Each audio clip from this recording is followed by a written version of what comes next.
I am the newest assistant professor at Emporia State University. And today I want to talk to you about serving underserved populations at your library. So why should we strive to serve underserved users? Probably most of you already have a reason. That's why you're here.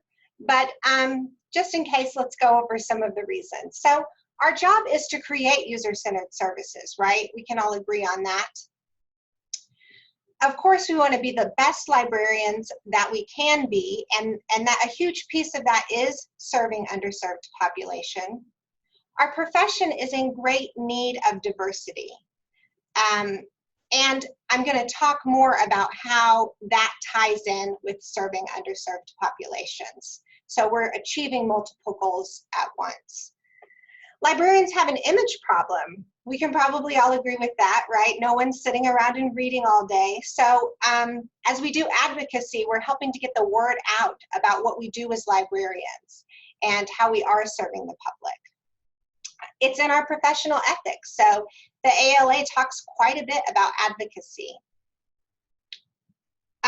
When we are advocates, we're building rapport with patrons, and I'm going to talk about how I believe that building rapport with patrons is the foundation of librarianship.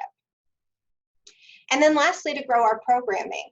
You know, a lot of libraries, we're tracking things through numbers, so if we're serving underserved populations, our programming is continuing to grow, and that makes us look good.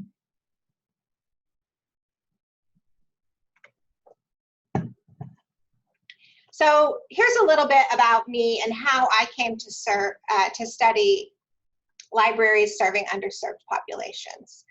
So I was a social worker, and when I was a social worker, they asked who would like to go through some training and learn American Sign Language. Well, being a lifelong learner, I raised my hand and said, yes, I will do that. And then I could take on some hearing impaired folks onto my caseload. So that's how I got started. Then as I was a social worker, I was working my way through library school, and I started to learn some statistics, like the average deaf person reads at a 4th grade reading level. And that really shocked me. So during the time I was becoming trained to be a librarian, I started also becoming trained in Every Child Ready to Read. So at that point, I moved from social work into the library. I had started my degree, and I was trained in ALA's Every Child Ready to Read. So because I knew a little bit of sign language, I was doing some sign language story times, and I started communicating with some deaf folks or people with deaf children. And I just started having a lot of questions, right? And it was asking those questions as they related to deaf kids and Every Child Ready to Read that really got me thinking about how to serve underserved populations. So I'm going to talk to you this morning from that standpoint, and then we're going to get broader as we move through this webinar. So we're starting with Every Child Ready to Read and how it may or may not relate to deaf and hard of hearing kids, because that's where I started with my questions. So when we look at Every Child Ready to Read, they have 5 pre-literacy skills, and these are what librarians are trained in. Those of you who are children's librarians can attest to that. And they are talking, singing, reading, writing, and playing. Now, as I present, I always like to ask questions, and you can feel free to answer me in the text box, okay? So when we're looking at a program like this, we have Every Child Ready to Read, right? So the ALA is telling us that this program is going to work for every child. Well, let's ask some questions, right? Does every child talk? Let me see your answers in the text box. No, every child doesn't talk. Does every child sing? No. Does every child read? That's our goal as librarians, but no, that's not going to happen. Every child is not going to learn how to read. Does every child write or have the capabilities to write?